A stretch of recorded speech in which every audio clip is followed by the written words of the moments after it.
发作。如果想出名，就可以趁机发作。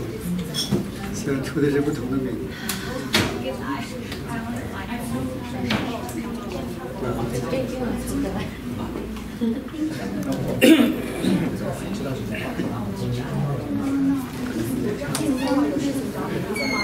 Hello, everybody. Good to see you all. With Tan. You around? Hey, hello. Yeah. Welcome. Thank you. So I guess the media friends are waiting for you. Okay. That's good. How are you? Okay. I don't know how you're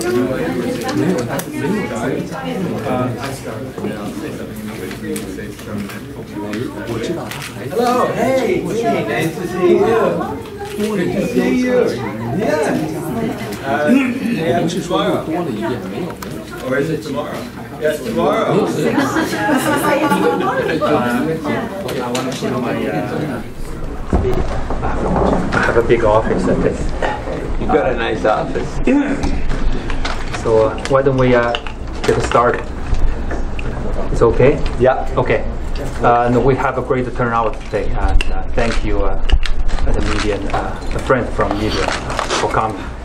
I guess I know most of you actually, so I can say friends.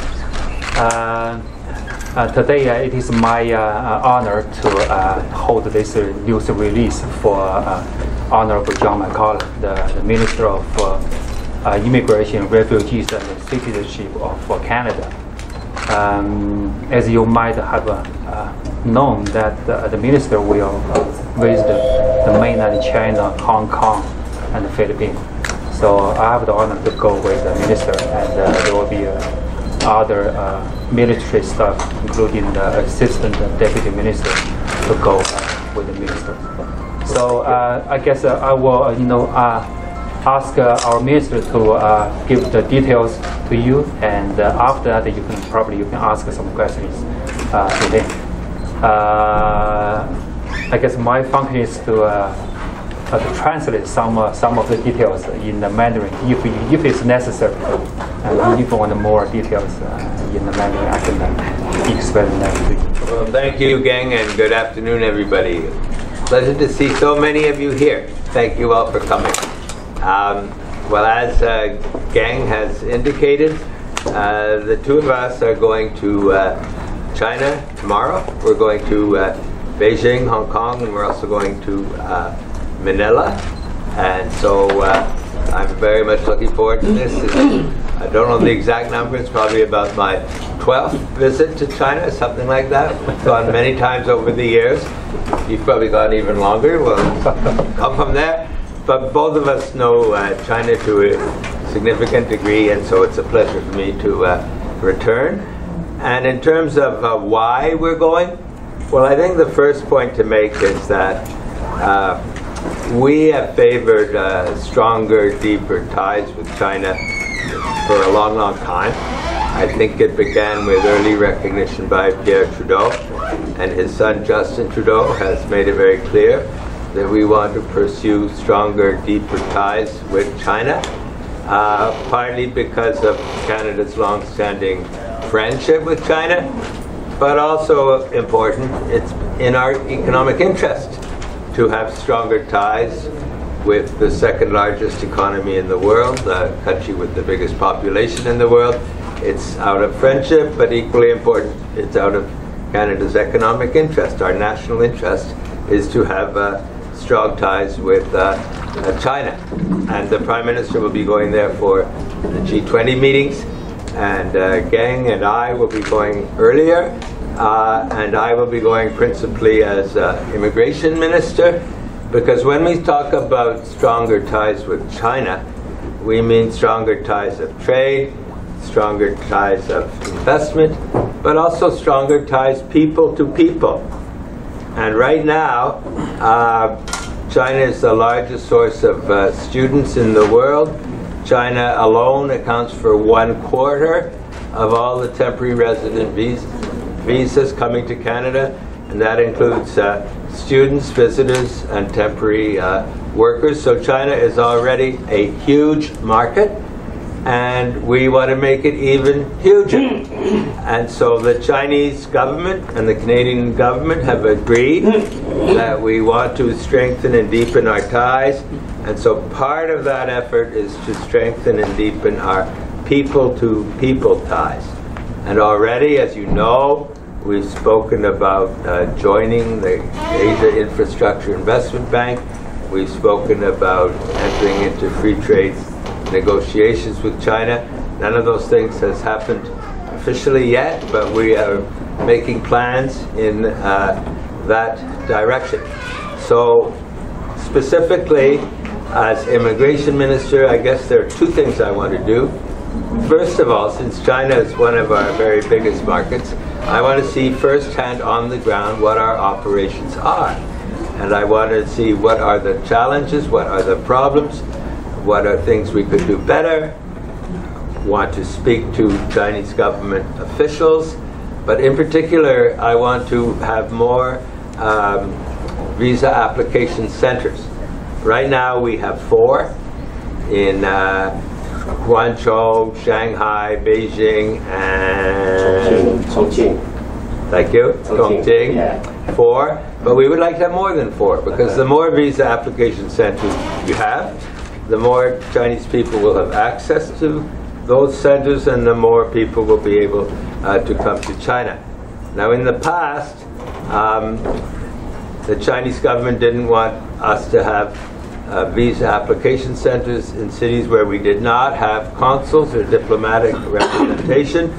We will be making the case that in the interest of stronger people-to-people ties, it makes sense to have visa application centers even in cities where we don't have diplomatic posts. And so we'll be discussing that with them. I hope that they will agree. We have not yet met. But one way or another, we want to have more visa application centers open so that we can facilitate and grow the people-to-people ties between Canada and China. So I think that's, and you know, I'm also going to Hong Kong, which has historically been a very important source of immigrants. And I'm also going to Philippines, which is also a large source of immigrants. There's another big country, which is a big source of immigrants, India, which we're not going to on this trip, but which I will be visiting later this year. So I think that's it. Maybe you'd like to say some of that in Mandarin, and then we could answer questions, or at least I could answer questions in English, and you could answer questions in Mandarin. Yeah, if you ask in Mandarin, I can answer, of course. 刚才部长也说了，这个讲到这个访问的主要这个2个大的这个任务或者目的嘛。第一个就是看看我们第一线的这个签证官的工作情况。这个刚才我跟那个几个朋友在interview提到了，这个我们其实作为这个华裔，一个加拿大这个移民呢，或者留学或者签证旅游，最大的来源就对这个非常非常的关注。因为被签的当然是居大部分的，但也有很少部分的人经常得到被拒签，所以呢，作为我自己来说，我也很希望利用这个机会呢，到第一线去看看我们加拿大驻华使馆的这个签证官们是怎么工作的，他的工作程序是如何，他的标准是怎么执行的。另外我们也会这次旅行中也会通过这个 teleconference 跟那个光州湾、上海签证官也会有一个会谈，然后交流一下。然后到了香港也是一样的。另外还大的目的，刚才部长说了，是增加新的签证中心。我觉得对于这个尤其对这个在中国的这些同胞来说很重要。因为人数很多嘛，以前那个就仅4个是不够的。我以我自己的为例，我记得我原来把我的外婆办出来时，那真的不知折腾的到了什么程度，体检还跑到武汉，签证放在哪儿，这个简直无穷无尽的这个麻烦。增加新的签证中心，第一个是给大家提供方便，第二个确实也是这个人数的需要。那么具体多少呢？根据能达到什么程度是双边政府恰谈协商的结果。具体的问题你们可以问 Minister， 看他愿意说多少，或者是能说多少。两个主要大的目标。作为我自己来说，我很高兴，就是有这个机会参与，就是有这个第一线的亲身的了解。将来如果回来和大家感兴趣的话，我可以跟大家聊一聊，就是我所看到、听到、认识的可能第一手的资料。另外，大家对这个新的，我估计可能会对这个新的自由党上台后的移民政策，包括这个留学政策和移民政策，会有一些想法。我想，是不是借这个机会，到时候大家能问一问这个部长，因为他正好本人在这里，得到比较权威的政策性的一些回答。另外，加州双边的发展，刚才部长也说了，so we have showed the interest to join the Asian Investment Bank 亚投行。我们也正在做这个双边的自由贸易的协议，当然这不是一天能做到的，但是从中间你可以看出，自由党政府对中国发展、对中国的关系是采取一个积极的、主动和务实的态度在进行。所以我就说这些，看看你们有什么问题问那个。Minister, more visa center, does it mean that more applications or means more backlogs? Any statistics about backlogs? It's nothing to do with backlogs. It means more applications is our hope, because if we have offices in more cities, then more people can come forward, and there has been a significant increase in applications, but the time process has not increased. I think the people are handling the increase in the applications well. We're going to have to monitor that going forward, because if the applications grow significantly, we'll need more people. But if we have more visa application centers, we have more people. And I will be finding out exactly in detail the questions you raised, to the extent there are issues with possible backlogs, but I'm told that the processing times are quite good for China. But that is certainly one of the things we will monitor, because if we want to get more people to come, we want to make it easy for the people. So we want to make it easy for them to apply, which is why we want more visa application center cities. And once they apply, we want to make it quick for the answer to come, and that's the way we can increase the flow of people. Thank you. Minister, how many more visa application centers that in your mind is going to located in China, and what region that's in your mind that's going to have more the center? I don't have a precise number. I would like a lot more. But it depends on the Chinese. It takes two to come to a deal. So nothing will happen without the approval of the Chinese government.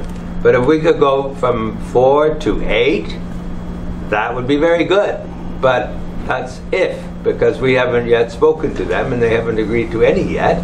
But I would like to have a substantial number, because we're thinking big. We want to have more immigrants. We want to have more people from China. China is the fastest growing market in the world. And so if we can go from 4 to 8, that would be great. But we'll have to get the agreement of the Chinese government before we can open one more. Which city are you region? What city that in your mind is going to happen? We don't have precise lists, but if we had 4 more, we would want them to be spread in such a way to attract the most people. Now, China is so huge with so many cities. There are many different places we could go, but we would discuss with the Chinese government where would be the most strategic locations for the 4, if it's 4 additional cities. But until we speak to the Chinese government, we can't really be precise on exactly how many more and where. But I can tell you that I'll be going there in the hope of having a substantial number of additional cities in locations which can strategically reach out to the most number of people possible. 因为这次，因为这次我们访问的话，也会跟中国的外交部和公安部的相应的官员做一些座谈，会把这些意见转达给他们，然后这必须是双方政府来共同协商、磋商达成的一致的目标。So you see, one reason it's good to have my friend and colleague Gang Tan with me. It's handy to have someone speaking Mandarin when you go to China. But both of our wives will be there too, and they both speak Mandarin too. So 3 out of 4. Minister, since you in your profile, including refugees issues, and Chinese news was surprised by digging out the data that back to the latest data we see is 2013. China was the #1 refugee claimant. And number one? Yeah, #1. It's over 1,013, something like that. So beside the country has wars like Syria, Middle East, but China is the #1.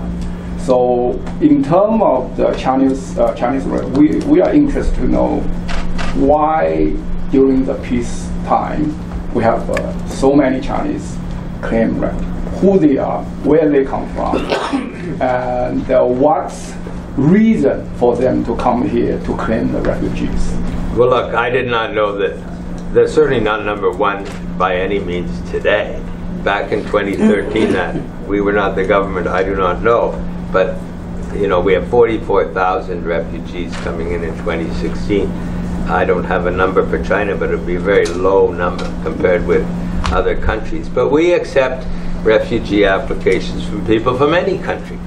Anybody who claims refugee status can make a request to be admitted as a refugee, and those requests are considered by the members of the Immigration and Refugee Board, which is a quasi-judicial body independent of government, and they will assess the situation of each individual and make a decision. So I think the number from China is a small number. I could try to find it out for you. I don't have it in my head right now, but I think it is a small number. But we have refugee claimants from many, many, many countries in this world. So this topic is going to be on the table between your counterpart about how, like most recently Chinese demand some corrupted officers to be extradited back to China.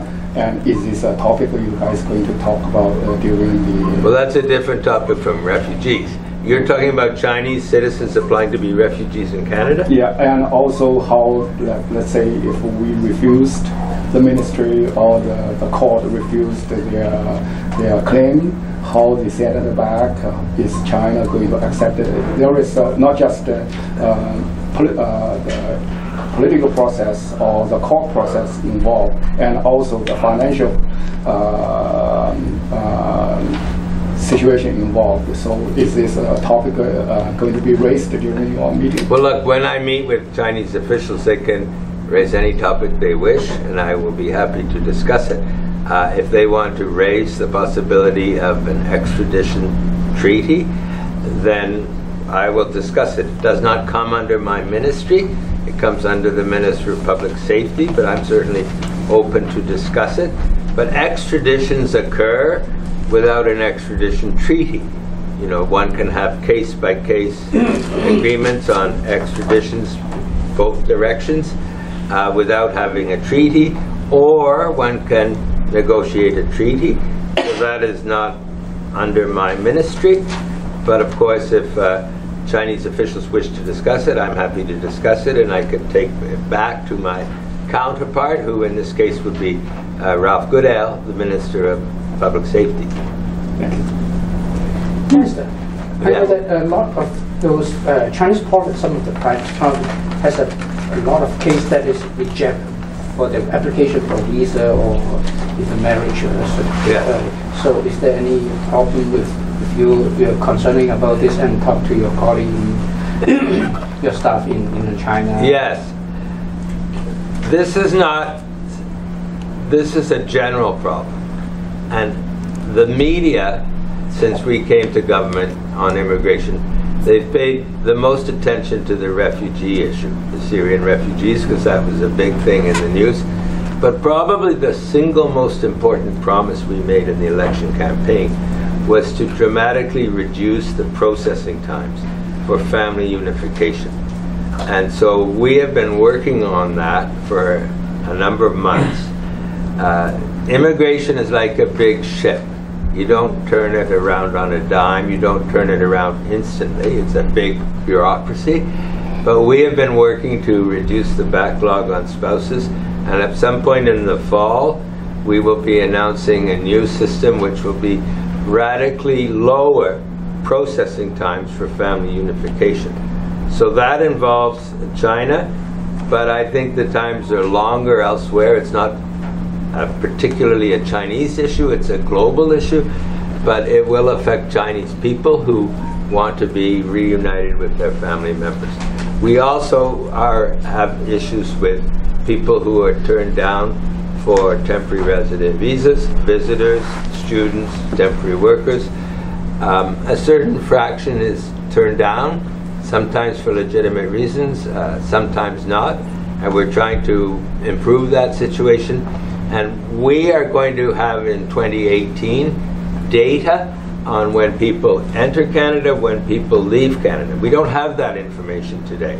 But once we have that information of when the people leave and when the people come in, it will be much easier to monitor it. Because right now the fear is that if someone applies to come in as a visitor or a student, come to a wedding, come to a funeral, the concern is, well, maybe they'll stay. Maybe they'll stay beyond the time of the visa. And the visa officer has to assess that risk. But in 2 years' time, we will have official information, so we will know if the people have left or not. And so that will make it much easier. So we are relying on the judgment of visa officers to make those case-by-case decisions.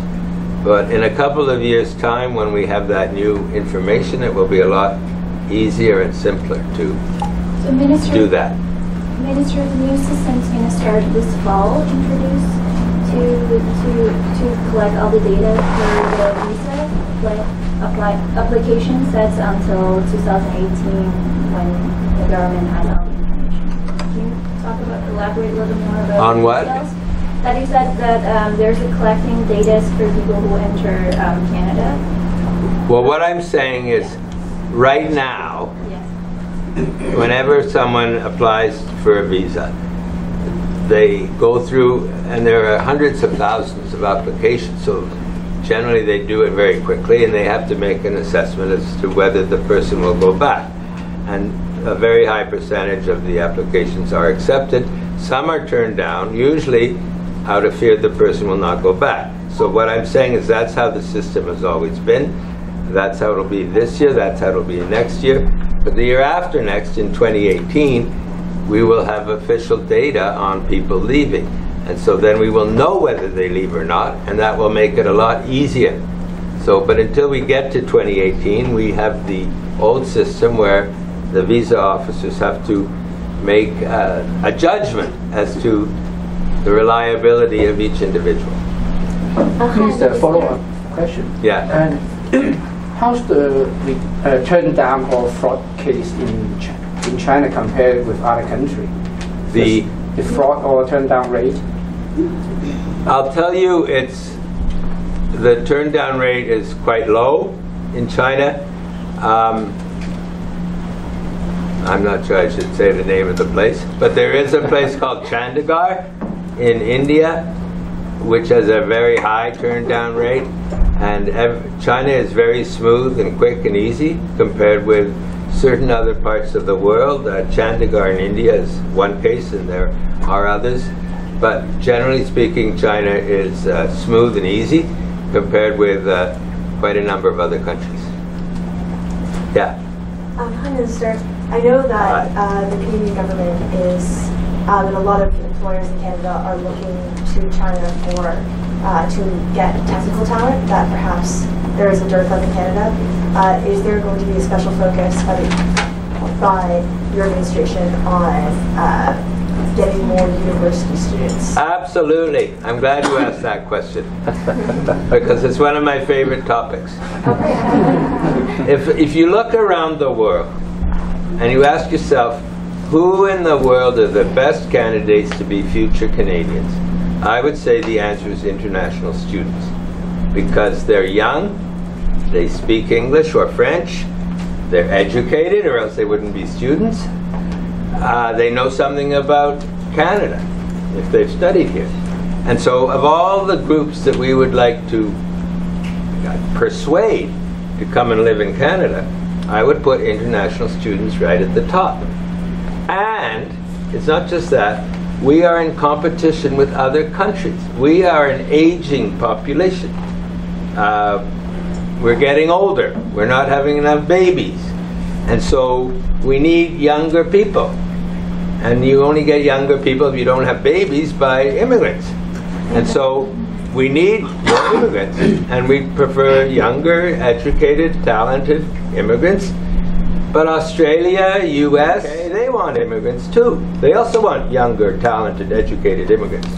Now, those countries may not be as friendly to immigrants these days as Canada is. If you look at the situation in Europe and Brexit, if you look at the situation south of the border, there's a certain anti-immigrant feeling. Canadians are generally better disposed towards immigrants, more friendly to immigrants. So that should help us to recruit the immigrants. But what I'm saying is that we really want international students. And so we're going to take action to make sure that happens. We've already taken action in our citizenship bill. It used to be that international students could have credit for half the time they spent in Canada to claim citizenship. Then the previous government took away that time, and now we've put it back. But more importantly, under express entry, we're going to add points for international students to make it easier for them to become permanent residents. Because under express entry, where they had to get a labor market impact assessment, it was very difficult sometimes for students who were entry-level jobs to do that. So they were treated badly. Not necessarily on purpose, but the outcomes were bad. And so we are giving them more points, and so we are welcoming more students. But we're also going to reform the system more generally. First, we're going to make it easier for international students to come in. Second, we're going to phase out these labor market impact assessments for permanent residents because they slow things down. They're a bureaucratic impediment. We're going to change some of the stupid rules which don't make sense and stop people from coming, because we want the best and the brightest to be able to come to Canada as permanent residents. And we want companies to be able to recruit top people from around the world, including high-tech people, including obviously from China. And so we want to end rules, put an end to the rules which impede the seeking out of the top talent. And we're going to be announcing some of these changes in the fall. So it'll do a number of things to make it easier to bring in the best and the brightest to Canada, to make it easier for companies to bring in immigrants. So one part of that is the international students. Another part will be making it easier for the high-tech companies who are always struggling for talent to bring talent in. So we want Canada to be a magnet for talent, to attract talent from around the world in competition with these other countries, but we want to set up immigration rules that are immigration friendly. And since the Canadian people are immigration friendly, a combination of immigration friendly citizens and immigration friendly rules will be a good combination for Canada to attract talented people. And this will help our economy grow and help us overcome problems associated with an aging population. Minister? That's a long answer, but it was a good question. Minister, I believe a few months ago there is a big discussion among the Chinese social media regarding your ministry, your government give the free the visa exemption to Mexicans and not Chinese.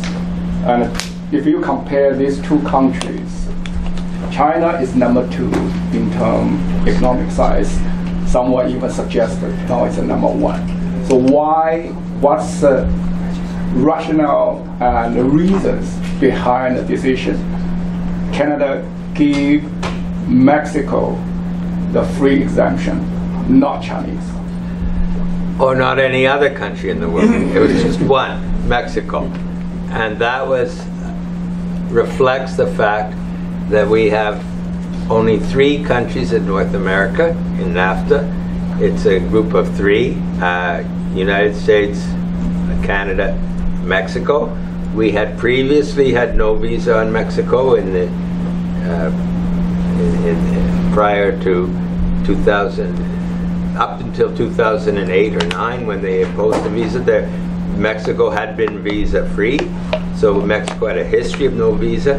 The previous government imposed a visa on Mexico, and we, in light of Mexico's status as a NAFTA partner, and after analysis of the situation involving Mexico, decided that we could lift the visa again.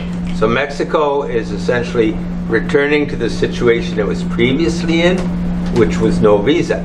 Now, in every other country, China, India, every country in the world where we have a visa, we do a case-by-case basis, and we look at the conditions of each country and make a decision. The situation has not arisen yet at this point with China. We haven't been approached by China on this subject. So the situation has not really arisen. But I would say the Mexico case, it reflected a campaign commitment. It reflected the fact that Mexico is a NAFTA partner. And it also reflected the fact that until recently, Mexico didn't have any visa to begin with. So in my observation, so it makes sense for Mexico to give visa exemption to Canadians. They make a very economic sense because they need a lot of Canadian tourists to visit their country to spend money there, create a job over there. Yeah. So what's the reason between China, or who is going to initiate the effort? Say, let's talk about, since we have over 200,000, if based on the ministry's data, it's over 230,000 Chinese tourists. It's a big revenue for both governments. Is that the money involved, or is there political will say, okay, we give people free travel, we want these people spend money there instead of collect the visa fee? I don't think it's a question of money. I don't think the issue has yet arisen. Maybe it will arise when I visit China, but I have not ever spoken to Chinese officials about this topic. Possibly they will raise the issue.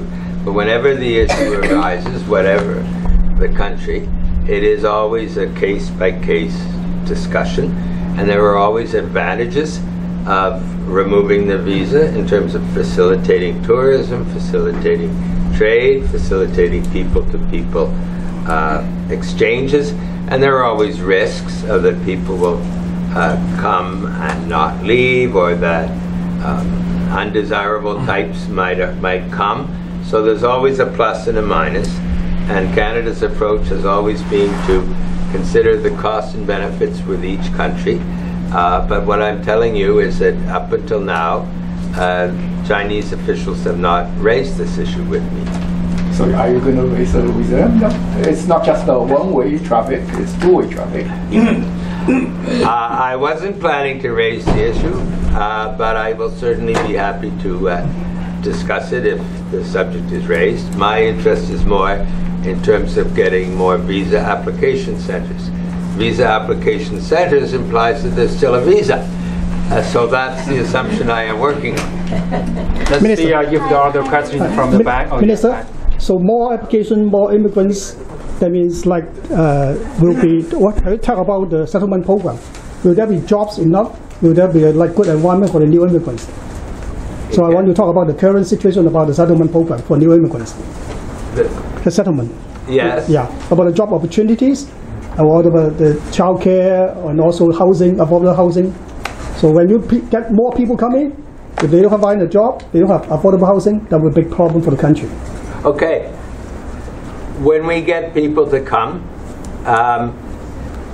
they have to deal with those issues.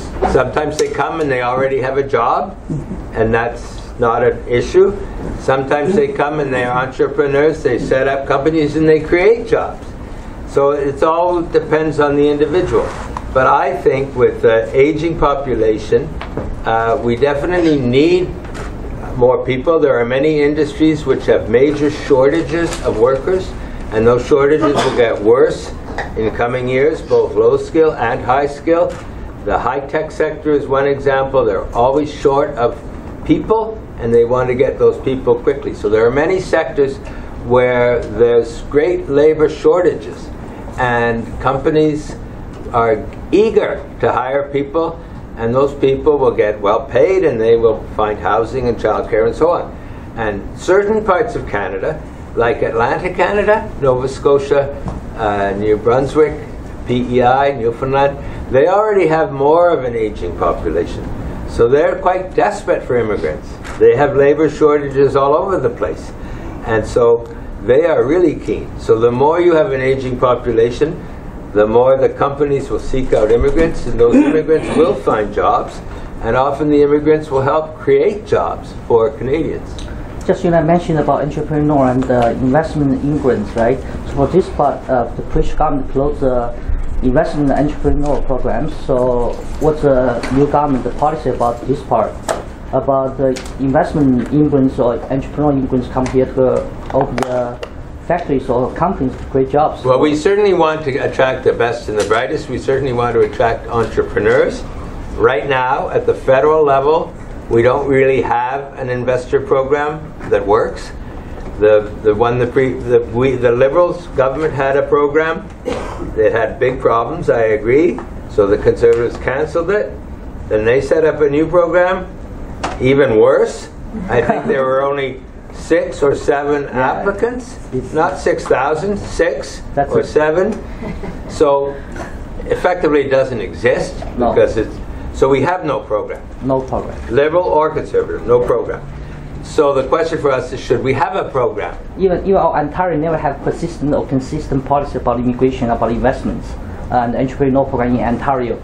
Even we don't have any. Okay, we don't. We don't have efficient. But program. Should we have a program? That's the question. Yeah. Yes.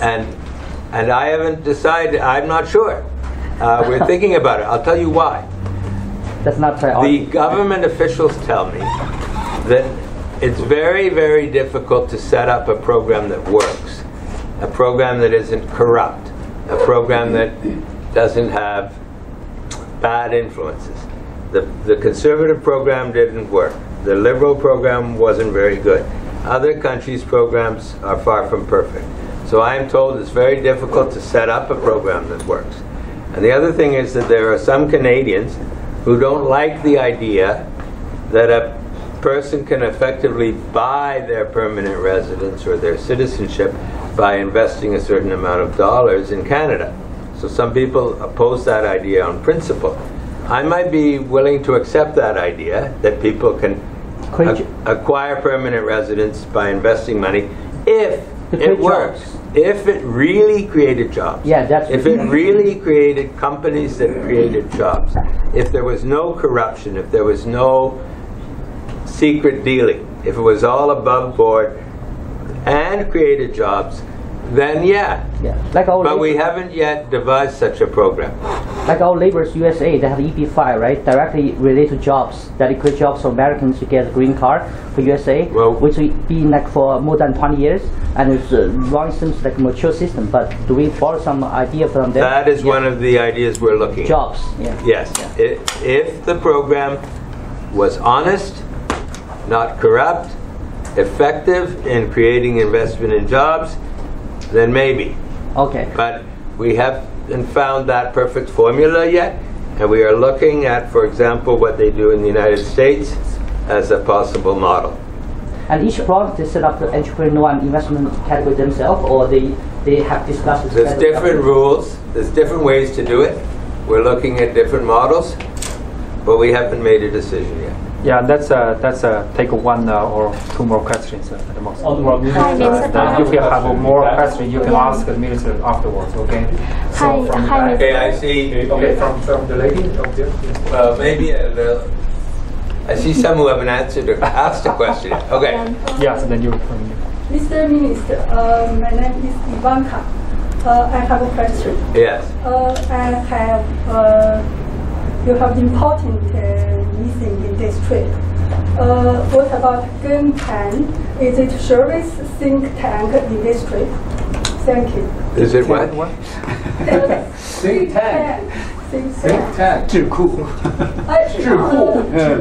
Are you gonna use me as a think tank or provide some idea for your trip? Well, look, he's a very good colleague of mine. We worked together during the election, and I know he understands a lot about China, and he has the added advantage that obviously he can speak Mandarin.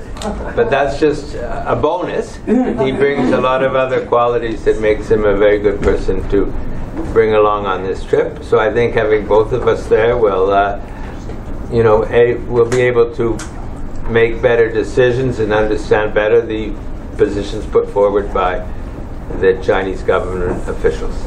It certainly helps to have a person with me who is, understands China better than I do, and so the two of us together will work very well, I am sure. From what I remember, Minister, actually former Minister of Immigration under Conservative government never visited China. Is this visit showing a different way or positive way to talk about maybe immigration policies and regulations with the Chinese government or counterpart? How do you think it's important to visit China as an immigration minister? Well, look, as I've said, it comes naturally for me to visit China because I already have maybe 12 times. And so I'm not a stranger to China. And I've said for years that it's in Canada's interest to pursue stronger and deeper ties with China. So it comes naturally for me to do that, whether it's immigration or trade or whatever. I happen to be the Minister of Immigration, so I'm going to China to talk about that. But I think, as I've said, we want more immigrants from China, we want more visitors from China, we want more students from China, and we want the flow to go the other way too. And so naturally, when I have an opportunity to go to China and find out firsthand what is the situation on the ground and to meet with my Chinese counterparts to further increase the flows of people, I'll take that opportunity. I think I have to cut the conference right now. I know the minister must be very busy. Yes. One more. Just because she hadn't asked a question yet. Hi, Mr. The process time for partner in-line sponsorship is 26 months, and for parents or grandparents is 5 or 6 years. And when you will speed up the policy time of the parent sponsorship? Okay, maybe I shouldn't have taken that last question. No, I'm happy to, because that refers to what I said earlier. Yes. I said the biggest single promise we made in the election was to reduce those times that you're talking about. Mm-hmm. And in the fall, we will be announcing a very substantial reduction in the time for spouses and young children. We've already, in the case of parents and grandparents, doubled the number who could apply each year from 5,000 to 10,000. And the processing times, while it is very long, as you just said, they are coming down over time. But we will, in particular, have a very big reduction in the processing time for immediate family, for husband, wife, young children. And that will come in the fall. Oh. But as I said, you can't change it overnight because it's a big bureaucracy. It takes time, but in the fall we will be ready to announce major change. September? I don't know. The fall. I don't know how long the minister will stay here, but if you have more questions, probably take your chance afterwards. And recently I sponsored one petition which calls the government of Canada to provide more support on the language training and the intern opportunities for the international students and the new grad. So I just hope you can help me spread this information and get more people to sign the petition. And today we are very happy to have a minister to answer your questions. thank you for your for coming again. And my hard-working staff has prepared some finger foods and tea, coffee. You can enjoy that and take the time. I would just thank you all for coming too. Thank you again to all your staff for setting it up. Thank you. You mean about changing the rules for students and express entry? Yes, we are going to do that. So what's the details of that? Well, we're not ready to announce it today in detail, but I'm telling you that we're going to make it smoother and quicker to come in. We're going to make more points for students so that international students will find it easier to come. We'll have less restrictions in certain areas. We will phase out these labor market impact assessments, which make the process a lot slower. So we want to streamline things, make things simpler and easier so that companies will be able to bring in the best and the brightest people from around the world. But I can't really give you more details than that, but we will certainly be announcing those things in the fall. Okay, so our show is live, so people are asking from our social media, they're asking the wives of you guys will visit China with you, and who will pay for the cost? We individuals. I will pay for the cost of my wife. Gang Tan will pay for the cost of his wife. The government will pay for our costs. But it's the policy of the government that if spouses travel with ministers or members of parliament, the government, the taxpayer, does not pay the cost of the spouses. Okay, thank you so much. You're welcome. Okay. Mr. Is this visit to China the part of formation for prepare for Justin Trudeau to visit China? Well, it's linked with it. It's consistent with it. It's not specifically tied to it. His trip at the leaders level is associated with the G20 meetings, and that he will meet the Chinese leaders, whereas mine is on immigration. But they're all linked in the sense that all of us are promoting stronger ties and closer relation with China. It's not state visit. It's not state visit. It's certainly not a state visit. No, a state visit. I think you have to be the leader of the country, which I am not. No. So will you increase the total number of immigrants to Canada every year? Well, we are having consultations right now across the whole country, all through the summer, asking Canadians that exact question. How many immigrants do you think we should have every year? And we have 300,000 this year, 2016.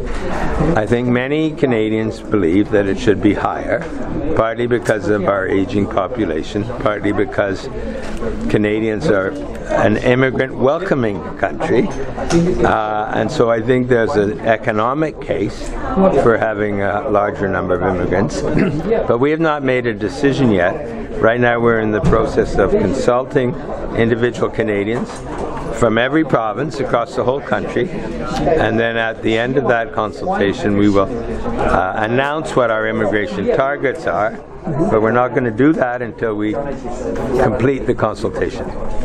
Thank you.